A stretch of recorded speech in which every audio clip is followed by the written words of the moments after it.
Good evening, ladies and gentlemen, and welcome to another episode of 9/11 Freefall. I am your host, Andy Steele. Exciting one tonight. We have not had this individual on this show for several years, and back then it was in the audio days. Of course, I'm talking about James Corbett. I am sure that this audience, pretty much everybody in it, is familiar with this person, someone who has been out there for a very long time, talking about the alternative issues, including, of course, September 11th. And he's got a book that is coming out right now. Actually, I'm going to show it to you. It's called Reportage, Essays on the New World Order. And I remember the first time I ever heard the term New World Order, I said, isn't it that thing on pro wrestling with Hulk Hogan or something? That's the first time I ever heard it. But no, this is a concept that we've been talking about for a number of years. George H.W. Bush talking about this on September 11th. I can't remember if it was 90 or 91. I'm sure he'll tell me what year it was, but talking about it's a grand new idea. It's a new world order. So we're going to be getting into that tonight. Of course, first let's bring in our trusty sidekick here, Craig McKee. Make you a little bit bigger here if I can. Craig, thank you for joining us for this excellent discussion. And actually having this show tonight was your recommendation. You set it up, and this is you've been reading this book, and give us your overall view before we bring our guest on.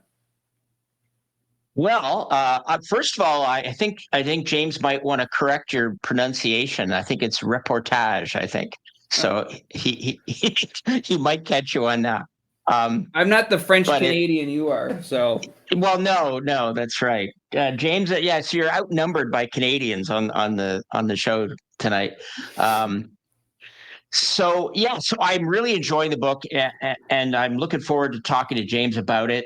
I haven't read the whole thing yet. I'm kind of getting through it. I only got it in the mail a few days ago, and I'm getting into it, and it definitely does talk about 9/11 in at least a couple of chapters, but it also looks at things from a different point of view than we often do on this show.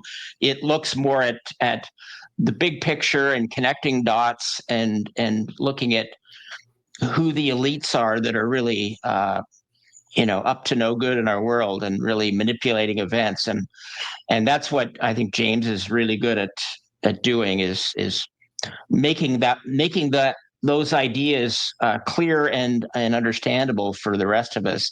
And he's done a tremendous amount of research, and most people know, like you said, most people know his work. So I'm looking forward to talking about the book some more. Excellent work. And yes, there has been a push towards a more centralized power encompassing countries, like swallowing them up under kind of, a small ruling elite. And that's what we're going to be talking about tonight. And that is not a conspiracy theory. It is right out in the open. You look at these big kind of roundtable groups like the G20, just more and more power going into hands of fewer and fewer people over the years. But let's have our guest talk about it because he's written this entire book. This is James Corbett. He's an award-winning independent writer and documentary producer. Since 2007, his website, Corbett Report, open source intelligence news, has presented thousands of videos, articles, and interviews, garnering an enormous and influential following and earning James a reputation for integrity and insight. His first title in print is Reportage, Essays on the New World Order, which examines the roots, culture, mindsets, and insatiable and ruthless lust for power of globalist institutions and interests.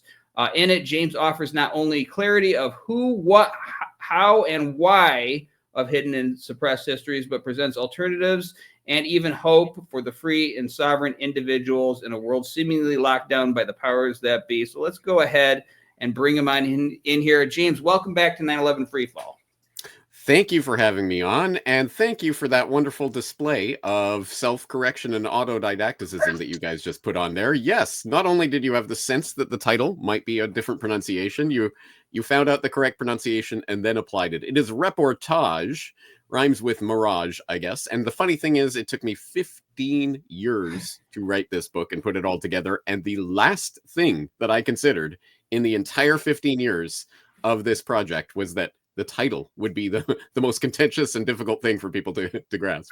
No, just for me, I mispronounce things all the time, and whenever we have Europeans on here, it's just a bloodbath. I usually have them say the names of it because I just have that sort of, well, it's upstate New York, but we talk like Midwesterners up there. So we look at it as just reportage, but no, it is reportage.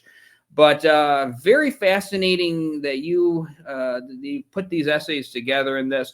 Tell our audience, just in a summary, what the overall thesis of this book is.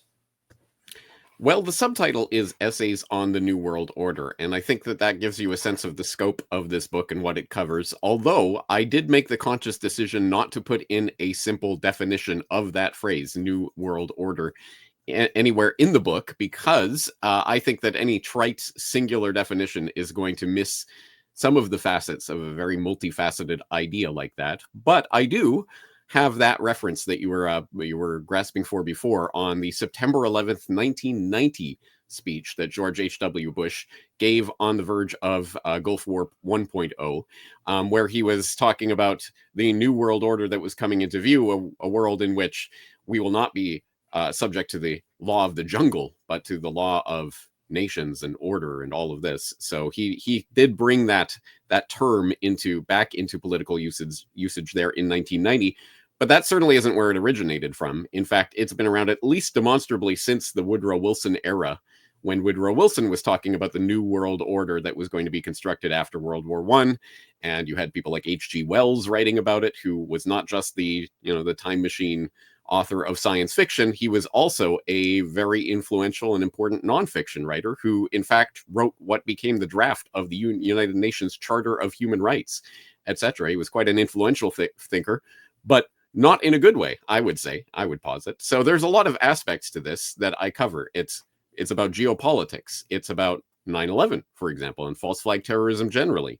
It's about the history of eugenics. It's about the environmental movement. It's about the concept of voluntarism as opposed to statism, and many other things besides. So people who are familiar with my work probably won't be surprised at the broad scale and scope of what I'm covering here. But for people who are new to me, if you are interested in science, history, philosophy, politics, or current events, or other things, you'll probably be interested in this book. So it's funny you mentioned H.G. Wells. I was sort of a fan of him growing up, even though he's from like 100 years ago. Didn't know a lot about the world back then. Now, I did not read this book, but there was a film based on a book of his called Things to Come. And this was made like in the 30s. It was made right before World War II. It's black and white. But in the film, there's a world war. World is devastated by it. There's a plague that sweeps the country as a result of not just the country, the entire world as a result of this devastation. And then an elite comes and creates a one world government. That's my memory of the film. Are you familiar with that? And I just want to get your commentary on sort of that interesting predictive programming, you might say, from this adaptation. Yes, you're exactly right about that. I believe that movie that you're referring to is based on his book On the Shape of Things to Come. And I believe the movie, as you say, was called Things to Come, something like that. At any rate, I did specifically cite that back in a podcast episode that I did for my podcast many, many, many years ago. And yes, that's my recollection as well. The brotherhood of men coming to sweep in. We call ourselves Wings Over the World. After this, monumental World War III takes place, there's some sort of scientific fraternity that's going to come up and set a technocratic world government that's going to steward over everything. And won't that be wonderful? And that's very much along Wells's ideas and thinking, generally speaking. And I go into more detail in the book, specifically in an essay called They Don't Want Your Genes in the Pool. Genes as in Genes, talking about the history of the eugenics movement, where I talk more about Wells's specific contributions in that manner and the type of things that he talked about with regards to eliminating the undesirables from the gene pool. Talking, for example, in a piece called New Republic, writing in anticipations of the reaction of mechanical and scientific process upon human life and thought. He talked about the New Republic, in which, well, the world is a world, not a charitable institution. And I take it they, as in the underclass will have to go. The whole tenor and meaning of the world, as I see it, is that they have to go. So far as they fail to develop sane, vigorous, and distinctive personalities for the great world of the future, it is their portion to die out and disappear, where he's talking about the swarms of black and brown and dirty white and yellow people who do not come into the needs of the new efficiency of this glorious scientific world government that he's promoting in his science fiction works. So that's the real H.G. Wells that I think a lot of people don't know about these days, but he was very much a proponent of that idea of technocratic global government. Well, it's interesting because my mind is scrambling to remember the H.W. Bush quote from back in that speech before the Congress. We focus on 9/11 usually in the science, so I have to sort of scurry around in my mind to get these quotes up. But you got it accurate, and I remember now Bush saying that where the laws of not the laws of the jungle, right? And I remember before 1990, it wasn't really a jungle here in the United States and, in much of the Western world. So it really does show an elitism. We refer to the elites and they have a very elitist thinking that there really is them and us. And this tends to be the situation when you're dealing with, haves and have-nots and all of that stuff. And you can see this bleed into the speeches that they give, into the writing that they put out, like in the case of H.G. Wells, and that is going to influence policy. So thank God we have people out there talking about these things, because otherwise it just gets dismissed as conspiracy theory, something that you saw on a TV show or something. I made a joke about the wrestling reference in the beginning, but no, this is a real thing. Now, what's interesting is there's so many people, myself included, who woke up around this time, like 2007 and such, and you got an essay in this called Adventures in the New Media. I think it kind of sets up the journey ahead in this book and parallels the journeys of so many of us who find ourselves doing this here still in 2025. Talk about that essay in your book. You're exactly right. That is the opening essay, and deliberately so. This is a collection of 20 essays, and there's no particular order to them. It doesn't have to be read in any particular order, but I definitely intended this to be the opening essay because it does set the sort of personal context for what it is I'm doing and why I'm doing it. So it relates to the story of my own journey down the rabbit hole here in Japan in 2006. And it starts with the most mundane, boring, everyday thing. I moved into a new apartment building here in Japan. It came with an internet connection. And so suddenly I didn't have to go to the internet cafe to download emails and, look at download podcasts and look at the internet for a few hours a week at best. No, suddenly I had it in my home and I could access anything I wanted. And in between the time when I left my parents' home where I had internet and the time when I got this new internet in my new apartment, there was all these newfangled services like Google Video and YouTube and other such things that came up that allowed me to explore the type of content I was interested in to my heart's content. And me being at least politically interested most of my life, I did tend to watch political content. And since, of course, most Canadians are socialist by birth and by default, I was coming from that sort of left-wing standard political context. And that was so I was looking at The Daily Show and things like that along those lines. But I kept getting content recommended to me by the YouTube algorithm that existed at that time, which was significantly less tampered with than the one that exists today, that was suggesting this crazy conspiracy content about 9/11 and look at the flying orbs that brought down the towers and things along those lines. I would click on them sometimes out of a morbid curiosity, less so because I was expecting to encounter information of relevance, and more so because I thought, it'll be a good for a laugh to look at this content. And often it was laughable and silly and poorly produced 2006 era YouTube content about 9/11 and not the best researched stuff out there. But occasionally I would come across a clip that did actually present some information that seemed outrageous. That cannot possibly be true. I remember, for example, coming across the assertion that Osama bin Laden had met with CIA operatives in a hospital in Dubai in the summer before 2001. And I thought, well, that's just nonsense. Of course that's nonsense. But when I looked it up, oh, well, it was actually reported in Le Monde. They actually, and I could actually go and pull up the actual article in which they were talking to the hospital executives who were speaking off the record, who had said that Osama bin Laden was there and that he'd met with the CIA representatives in the region at the time, and blah, blah, blah. Of course, that story was retracted the next day.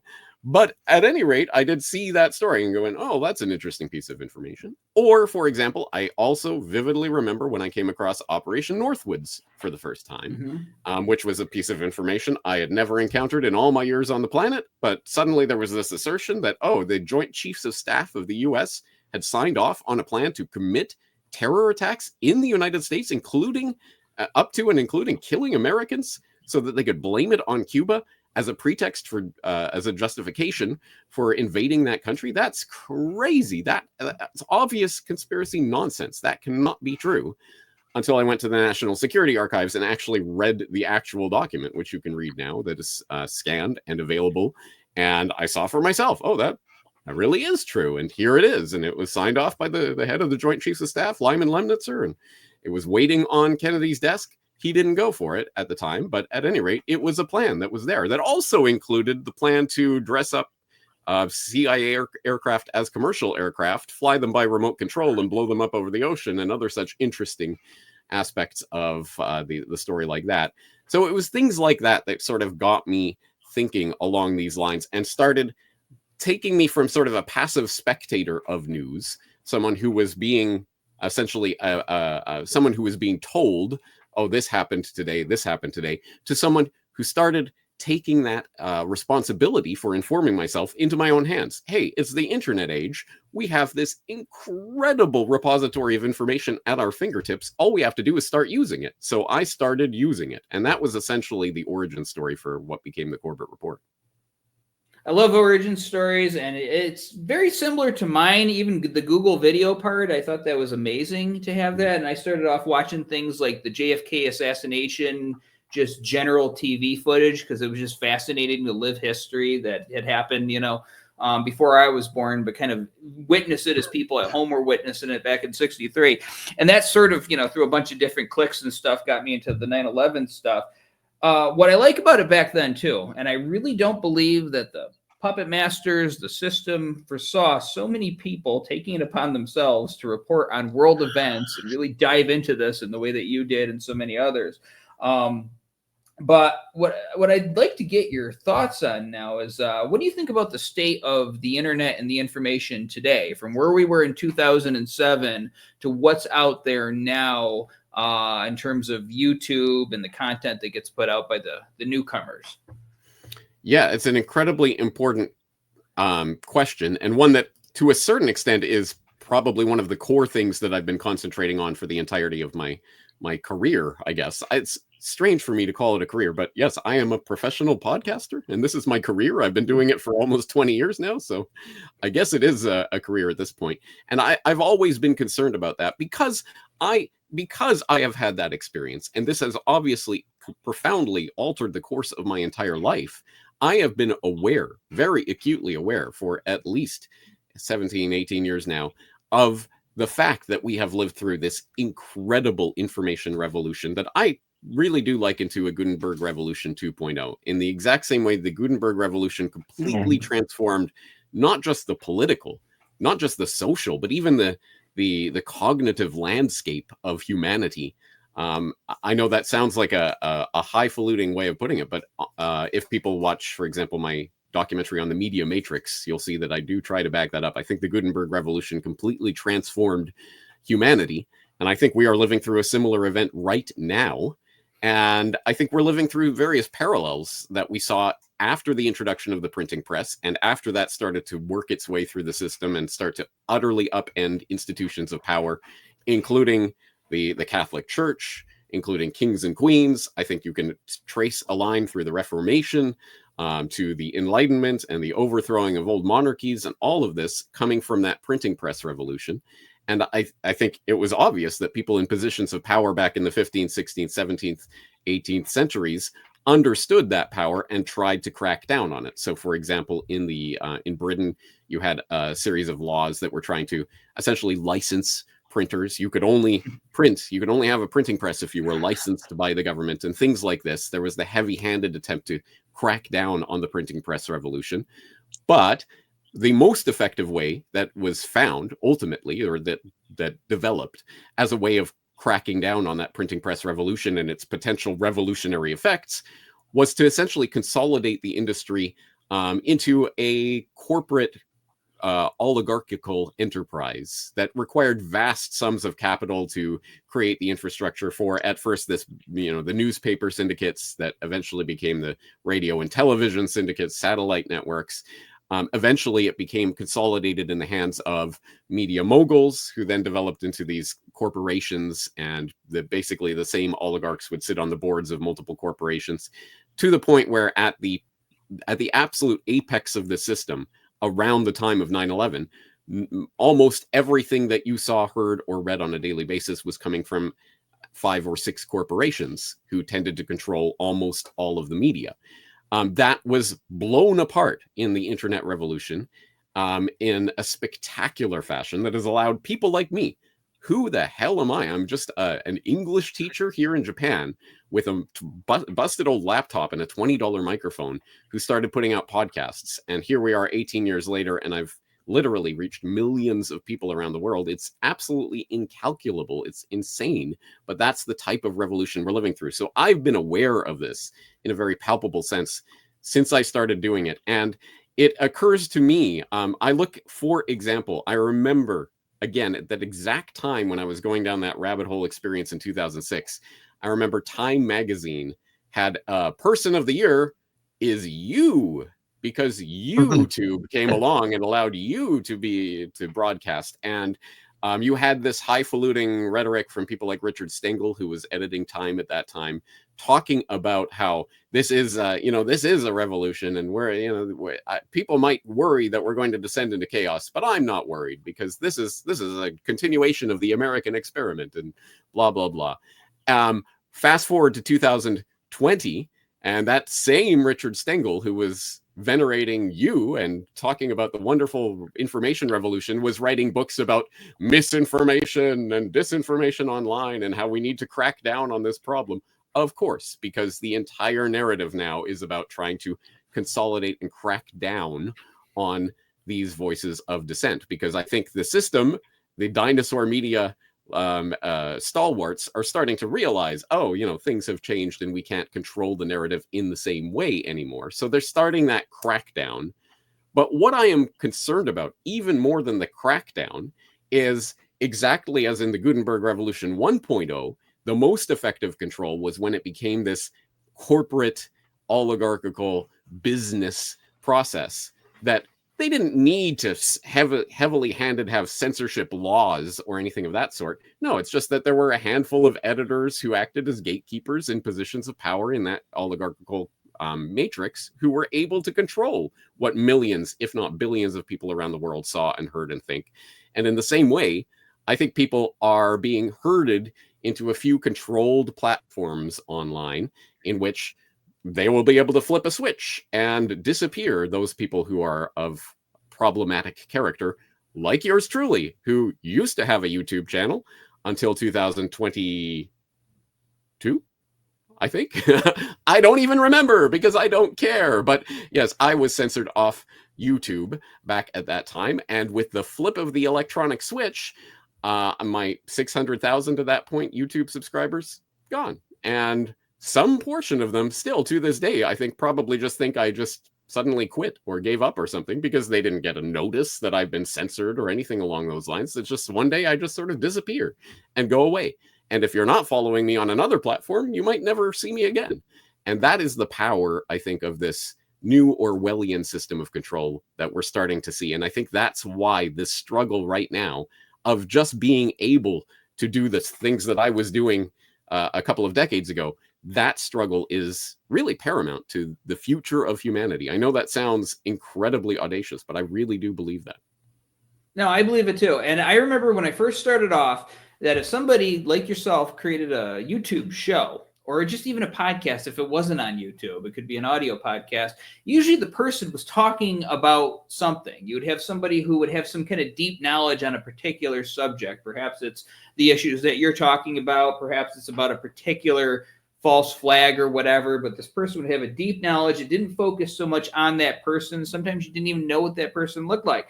And then over time, even though they thought people like you and me were weird, at least the people in my world thought I was weird for, caring about this stuff and talking about this stuff online, we became cool. The archetype of us became cool, and it also became profitable, so that you had people flooding the internet with all sorts of garbage out there.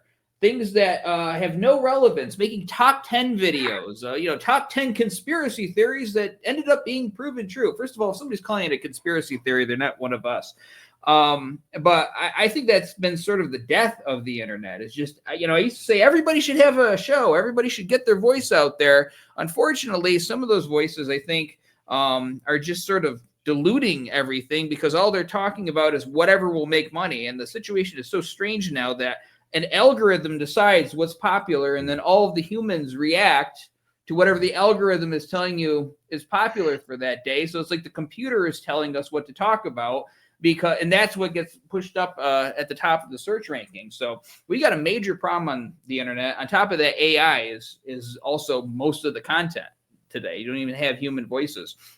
I want to get back to the premise of your book, because that term New World Order has been thrown around so many times. And, you're talking about Woodrow Wilson talking about it back after World War I, and then George Bush, and then we still hear it now. So I'm going to ask you for a very good definition of New World Order. When somebody says, beware of the New World Order, what is that? As somebody once asked me, what does that mean? Who are we talking about? And what should we be keeping our eye on as we go forward after people watch this show?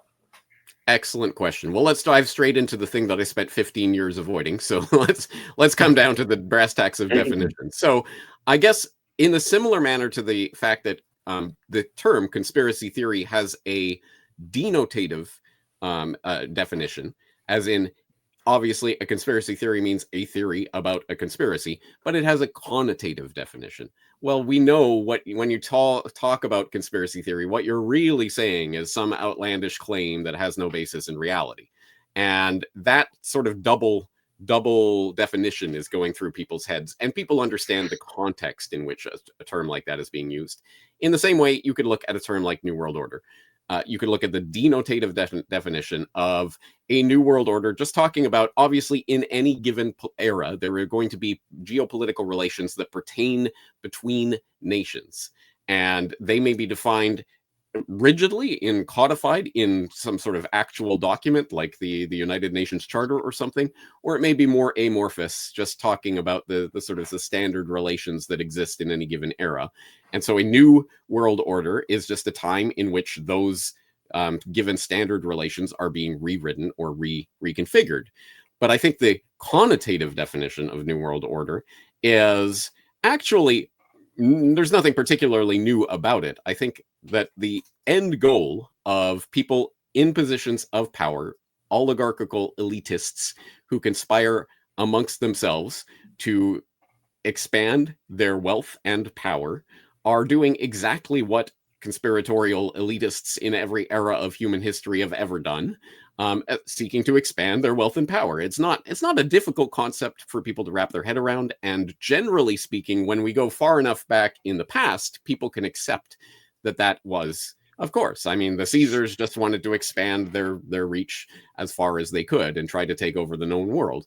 Yes, of course. But now that we're in this enlightened, democratic, liberal Western order, that's not what people are motivated by. Well, I would say ultimately that is part of the motivation. So I would say that the real meaning of that New World Order phrase is essentially a global technocratic government that I think would have some similarity to that type of governance that H.G. Wells was writing about. But again, having a surface level and a deeper level, yes, some sort of technocratic system in which, don't worry, the experts are going to figure everything out. But of course, the experts are funded and put into positions of power by the people with the real wealth and resources to make that happen anyway. So it always comes down to a core group who are able to essentially wield inordinate amounts of power over the global system. And the ultimate new world order is the creation and consolidation of that global governmental system. There are a number of caveats that deserve to be put on that, one of which is that the global governmental system does not necessarily mean there will be a single seat of power, some parliament in wherever, Brussels or whatever, that will run the entire world. I think maybe a better way of thinking about it might be a system like what was talked about by Orwell in 1984, where you have East Asia and Eurasia and Oceania, and they're always at some combination of alliance and or war against each other, and no one really knows what's happening. Bombs are dropping. Are those from Eurasia? Are they from East Asia? They could be our own government. Who knows what's happening? We just know we have to get in line, and don't worry, the production quota of boots is always on the rise, even when the number is going down, and all of these Orwellian things, which sounded so science fiction-y the better part of a century ago, but don't sound so science fiction-y now. And I think similarly, the new world order that's emerging is this technocratic, don't worry, the experts will be in charge and will be stewarding over the resources of the earth to, I don't know, appease the weather gods and make sure that the climate never changes and all of these other things. Meanwhile, what does that mean in reality? You will live in your pods, you will eat the bugs, you will live in 15-minute cities, you will be told when you can leave your house and under what conditions and what form of identification you'll have to carry in order to do so. Once you realize that that is the end game plan for these people who want control over the human species in absolutely every way possible, a lot of things start to make sense. But all you have to do is confront that mental barrier that has been erected around this entire subject with that magical phrase, conspiracy theory. Well, it's so funny because you deal with regular people in your daily life, and you meet a lot of control freaks, and you meet a lot of very nasty people who do what they have to do, whether it's to get ahead at the factory that you work at or the grocery store or whatever. And you say, that person's kind of a shady person, and that's why he got to be the manager of the grocery store or whatever. But then it gets lost on us that somebody who might have more power and more influence might be doing the same things on a broader scale to get more power over the general public, that the psychology can just be magnified among the more elite members of our society. I remember back in the MySpace days. That was my first social media, and this was when I was waking up to a lot of this stuff, 9/11, the overall plan that you are talking about right now. And I was just looking at people's profiles, and I see all of this information that they're giving up to just the public to share, even pictures inside their bedrooms. And here are my kids, and here is this and that, and what I ate for dinner today. And I thought, well, are we voluntarily signing up for this?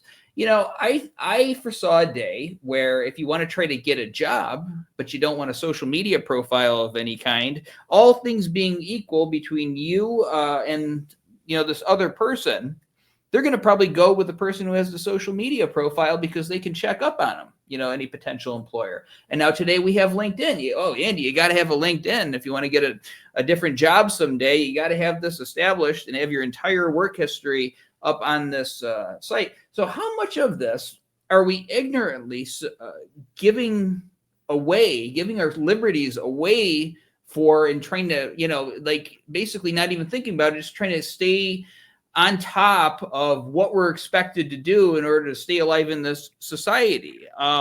Is this our fault as a public? I really do think that there is a severe lack of personal responsibility and taking into account our own actions that goes on in the independent media space, such as it exists online these days. And I understand why that's so. Obviously, I don't want to essentially pick on victims for their victimization. And I don't want to make fun of people who have been intellectually crippled or otherwise crippled because they have been so by outside forces. Having said that, so much of this is voluntary and is being done with our own consent. In fact, gleefully. In many ways, people are paying for this this form of servitude that they're putting themselves into, to this digital infrastructure, this digital gulag that is being erected. And I think that we need to look in the mirror and see what our actions are doing to either create the world that we want, or to bring in the system that we don't want. And I do try to address that in a couple of different ways in the book itself. For example, I have a somewhat humorous take on it in an essay called How to Enjoy Your Servitude, which features an imaginary conversation between someone from the 1950s and someone from the 2020s. And the person from the 1950s is trying to understand all of the incredible breaches of our personal liberties that we take absolutely for granted without thinking twice about them, and trying to figure out how we've arrived at this place. But the person from the 2020s can't understand why this person from the 1950s cares. Yeah, of course I carry this thing around in my pocket that tracks everywhere I go and records everything I'm doing. Of course I need it to interact with other people. What's the big deal? Of course it's sending all my data to, this corporation in Cupertino, let alone the US government and the NSA and everyone else who's listening. Whatever, it doesn't matter. I have nothing to hide, etc., etc. So there's that way of trying to recontextualize it so we can understand just how crazy it is that we take these things for granted. I also try to address it in other ways. For example, I have an essay on the real meaning of independence, where I talk about the historical scope of these incredibly hard-fought ideas of human independence that have emerged over hundreds, thousands of years of human struggle from the Magna, well, going back to Spartacus and his attempt at rebellion back in the Roman era, and looking at the Magna Carta, and looking at the development of the American idea of independence, etc., and trying to frame this as the sort of the bigger narrative of the struggle for human liberty and the emergence of this idea of independence that has taken place over centuries, millennia. And we are part of that story. And we can either be the people who are struggling today to bring about further independence, or we can be the people who are essentially assigning our children, grandchildren, and progeny not yet born into slavery with our actions. And I know what side of that line I want to be on. Easier said than done. And there are many, many, many ways in which, hey, I'm not floating on a cloud. I have a smartphone and I participate in many of these systems of control. But I think at the very least, we need to become conscious of those systems of control and consciously think about how we can reorient ourselves and our actions to steer ourselves away from this cliff. Because it's not just about they and them and those who are doing things to poor little us. It's so much what we are doing to ourselves, or at least what we are allowing to be done to us. And the less we can have the personal responsibility for what's happening, I think the better. That's right. Can I jump in, Andy? Of course. I was just going to say to segue. Go ahead. Yeah. But to save a quarter of the price on something at the supermarket, you don't clip a coupon out of the newspaper anymore. You have to download an app onto your phone and give up all your data. It's atrocious. But, you never have any complaints about the supermarkets, right, Craig, and the cashless, or not the cashless, but the self-checkouts or anything like that? You anticipated my question. Actually, in your James, in your chapter, "Selling Your Soul for a Matrix Stake," which I like the title of that, you talk about how we've ceded control of our money creation to the big banks, and how the value of money itself is very tenuous, I guess. I don't know if that's the right word to use.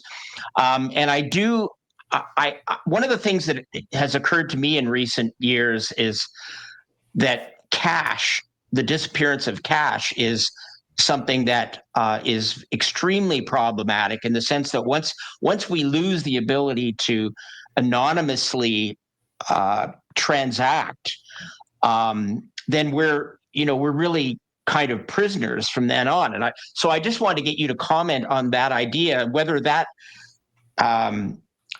whether the fight to keep actual cash alive is worth fighting, do you think? And think other things like digital IDs and things like this, that there seems to be such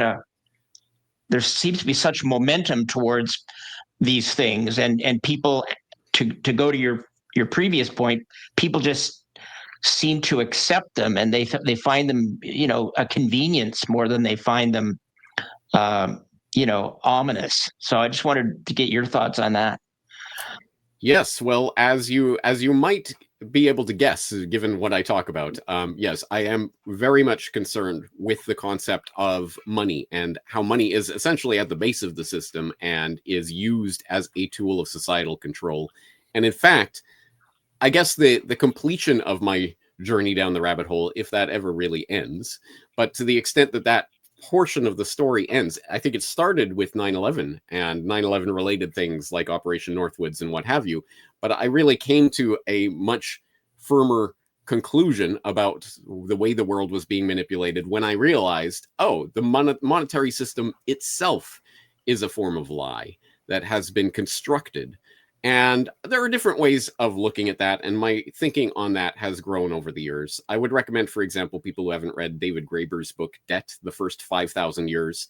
I think that puts a lot of the concept of money itself into perspective and what it is and how it emerged and what it really is about.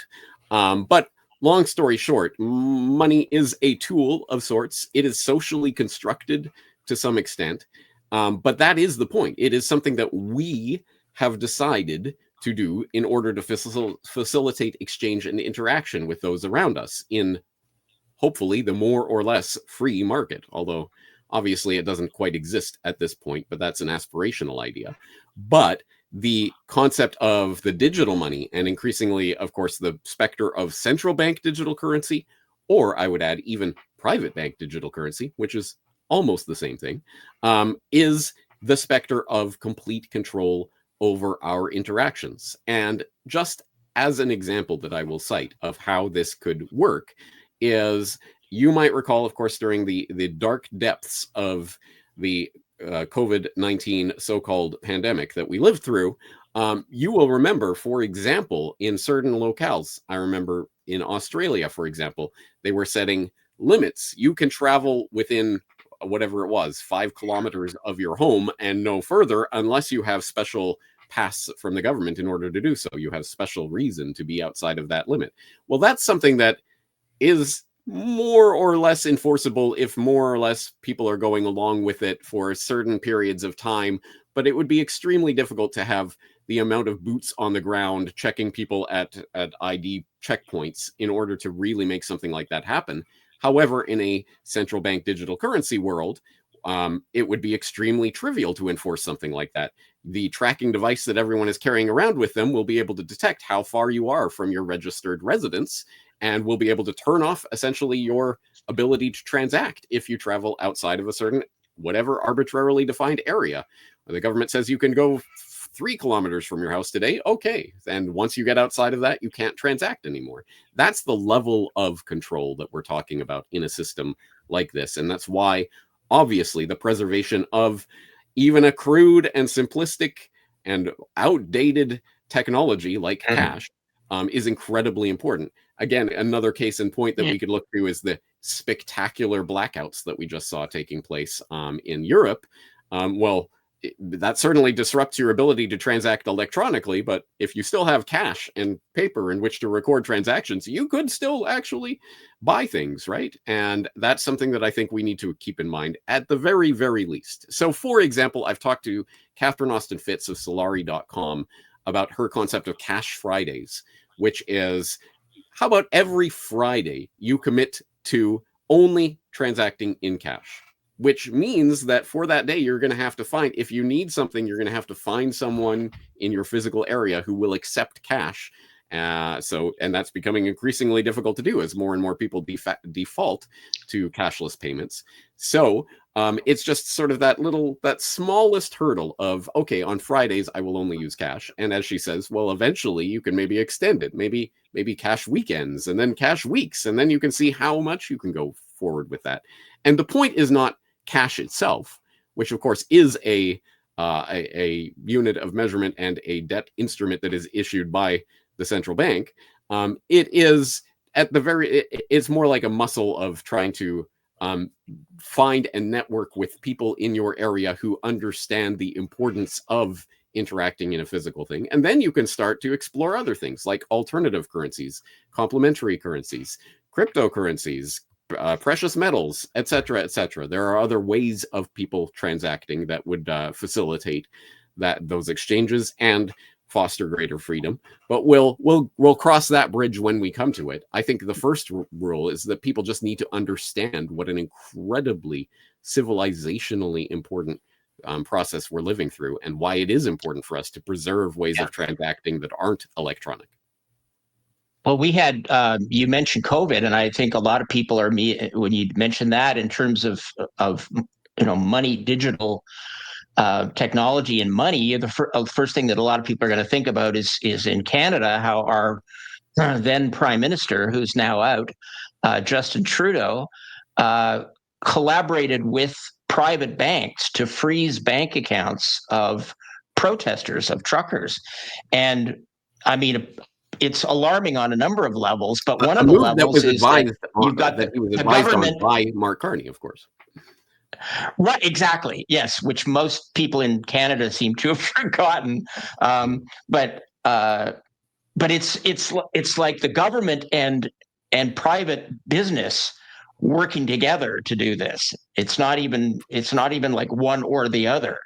It's like a private business is quite happy to do whatever the government tells them to do in this case, and to I think what you're touching on is one of the important themes of the book, which is that we have been taught to think of political power in a certain way, that it flows from certain political offices, and it's an open system. Anyone can run for office and be elected into that position. Well, I undermine that concept in a number of ways throughout the book, but one of them is to point out that it is an oligarchical situation in which there are people in private business, there are people in governments, there are people in intelligence agencies, etc. And the line that magically demarcates one area and separates it from another is blurry at best in most cases. And I think we have to understand that power operates in that manner. And this, again, is not wild-eyed conspiracy theorizing by an uninformed person like myself.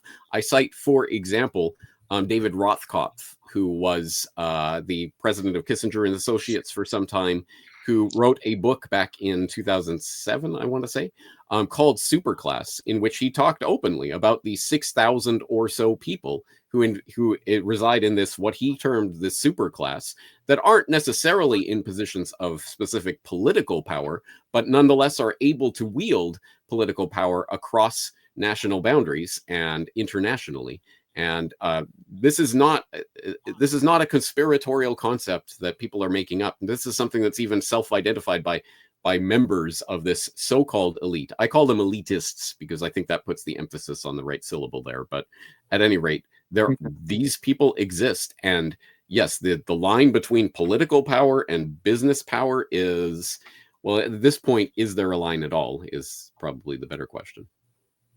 I think I've heard it described before that it's more about, it's not about telling you what to do. It's more about taking away choices as you go each step along the way, right? So for instance, when the laptops were first coming out, I remember my girlfriend back in 2001 had a laptop, and it was like I was looking at, like the first car or something. Like, this is amazing. I don't have to sit in the corner. We can carry this here, carry this there. Amazing. But there was no camera attached to it, right? If you wanted a webcam or something, you had to go buy one and attach it.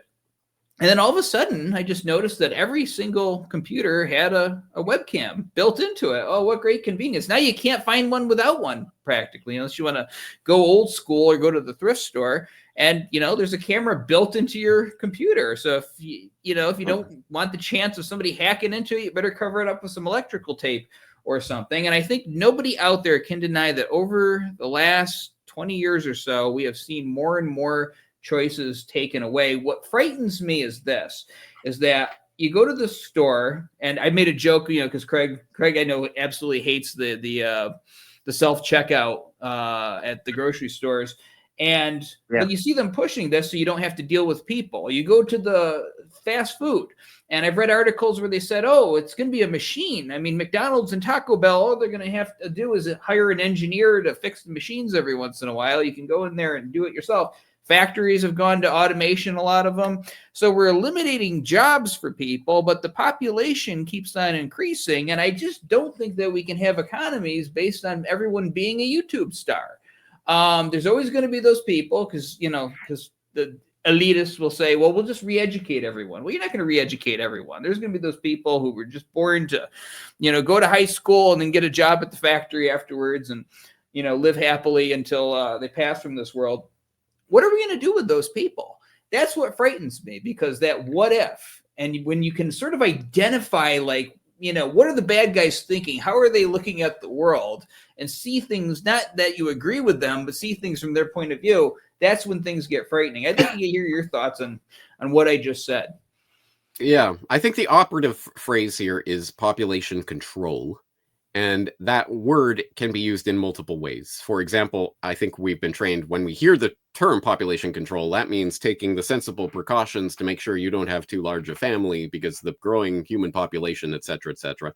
But also, I think it means population control, as in controlling the population that exists. So I think there's that double sense that is a key, if not perhaps the key part of the guiding ideology of these elitists. And I address that in a number of essays throughout the book. For example, in my essay on They Don't Want Your Genes in the Pool, I talk about the history of the development of this idea of eugenics, the idea that essentially there is always some sort of justification for why there is a ruling elite class and why they deserve to rule over others.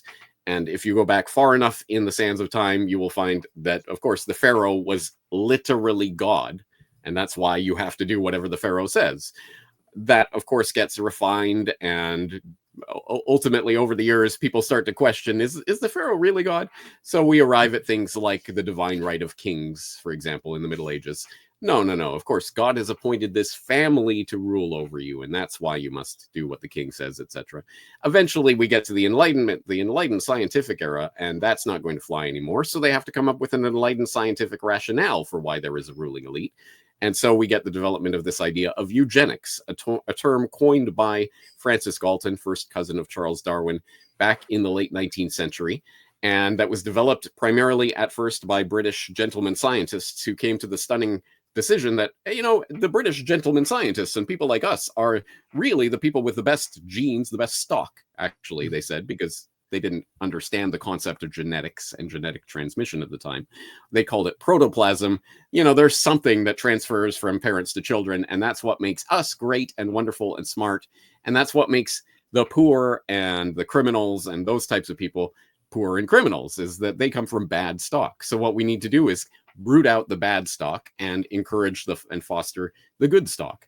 And that was not only an idea, it was an incredibly, unbelievably popular idea at that time. Late 19th, early 20th century, everyone who was anyone was a eugenicist, from President Ted Roosevelt on down. Everyone espoused a eugenics philosophy. And this developed primarily in America through the influence of people like the Rockefeller family, who spent a large amount of the Rockefeller fortune funding various eugenics ideas in the Eugenics Records Office in Long Island and other such things. They fostered this mentality, and that ultimately ended up in the adoption of the state sterilization laws, which Buck v. Bell and other such infamous decisions, 3 generations of imbeciles is enough, was the ruling in that case. Although when you actually look into, well, who was this girl that they were sterilizing and why was she being sterilized? Of course, the story falls apart. But at any rate, you had these eugenics sterilization laws, and that passed into the German transplantation of eugenics, which developed at the Kaiser Wilhelm Institutes, again funded by the Rockefellers largely, which became of course, the Nazi eugenic ideology. And after World War II, it became tainted so that they couldn't openly espouse that ideology in the same way anymore. It didn't go away, however, it just transmogrified. So we need some sort of different way of talking about the masses that we need to get rid of and the few elitists that need to be preserved. And so they start talking about population control. And you literally get John D. Rockefeller III founding the Population Council, literally out of the offices of the American Eugenics Group. the American Eugenics Society. And suddenly now they're talking about population and the growing human population is a big threat, etc. And from that point forward, you see the real concerted propaganda campaign, which has been devastatingly effective, to put this Malthusian idea in people's heads as if it's their own idea. There are too many people, too many resources, and we need to do something about the human population. And it's generally left there. Well, people should just stop having children or something along those lines. Although it always brings with it that dark shadow of dysgenics and the sterilization laws and other things that have been tried in the past, and the whole concept of depopulation. And unfortunately, that continues into the 21st century and has transmogrified again.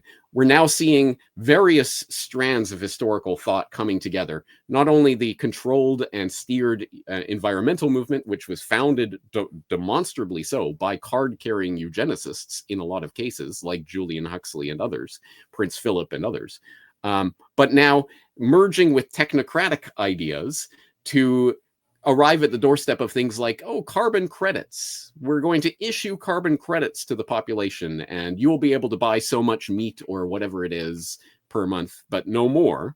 And of course, those credits will be rationed lower and lower each month until eventually we are living in the pods and eating the bugs. Again, this sounds absolutely fantastic and ludicrous to people who haven't looked at the actual specific historical references of everything I'm talking about. And I have hundreds and hundreds and hundreds of footnotes in the book for people who are interested in where this information comes from. But long story short, yes, that is the sort of overall vision of society. And that is the ideology which allows for the thinking of how to control the masses more effectively. And what could be more effective than getting people to believe in the various myths that we are throwing out? So in that regard, tying this conversation back to 9/11, because ostensibly, I guess that's the sort of raison d'etre for this podcast, I would say that I just posted a podcast on Conspiracy Theory in America by Lance DeHaven Smith, which is an excellent book that I encourage people to read. Great book. It's a great book. And he really lays out, specifically in chapter 3, there's a deep dive investigation into some of the philosophical, sociological theories that developed in the 20th century to frame and contextualize this idea of conspiracy theory. And he posits sort of two warring factions that kind of believe the same thing, but come at it in different ways. One of which was represented by Karl Popper, who people will know as the a scientific thinker who was concerned about the superstitious beliefs of the masses, and essentially conspiracy theory is just a new form of this superstitious thinking, and we have to drill it out of the population. Whereas there was Leo Strauss, who was another sociological thinker who thought, well, no, yes, there are these myths and superstitions, but they're good, and we need to foster them because every society needs some sort of founding myth and heroes and villains and this narrative that will allow essentially the people who are in charge to shape and steer society. And it was that precise mentality of we need to create the noble lies, these myths that we can create. We need to use these myths and ideas to create a narrative that will foster that will rally the nation's resources in ways that we want to put it. And who were the intellectual descendants of Leo Strauss? The neocons. Everyone populating the Bush administration was in some way an intellectual descendant of Leo Strauss. Some of them literally, Crystal and others, literally students of Strauss. Others just adherents to that philosophy. But these are the types of thinking of the people in positions of power who realize the value, for example, of false flag terrorism. If you put up a really profound narrative, an idea out there in the public mind and embed it deeply enough, then you can motivate a public not only to war in Iraq, but ultimately to this never-ending war of terror. And people will rally around the flag, at least for a couple of decades. And it has been remarkably effective in that degree. And I'll just put this on the table. Of course, you guys know, Executive Director of the 9/11 Commission, Philip Zelikow, what was his specialty? What was something that he specifically worked on in his academic career? The myths of society, civilizational myths. And he wrote an academic treatise on that concept of myths. And then he ended up creating the myth of the 21st century with the 9/11 Commission Report. God, this is fascinating to hear this. Folks, the book is, I'm going to get this right this time, all right? Reportage, Essays on the New World Order. You can find it on Amazon. You can find it several other places. Just put that word into a Google search along with the author's name, James Corbett. Thank you, sir, for coming to us tonight and sharing some of your thoughts on this. We will have you back on in the future, but good luck with the book. Thank you very much.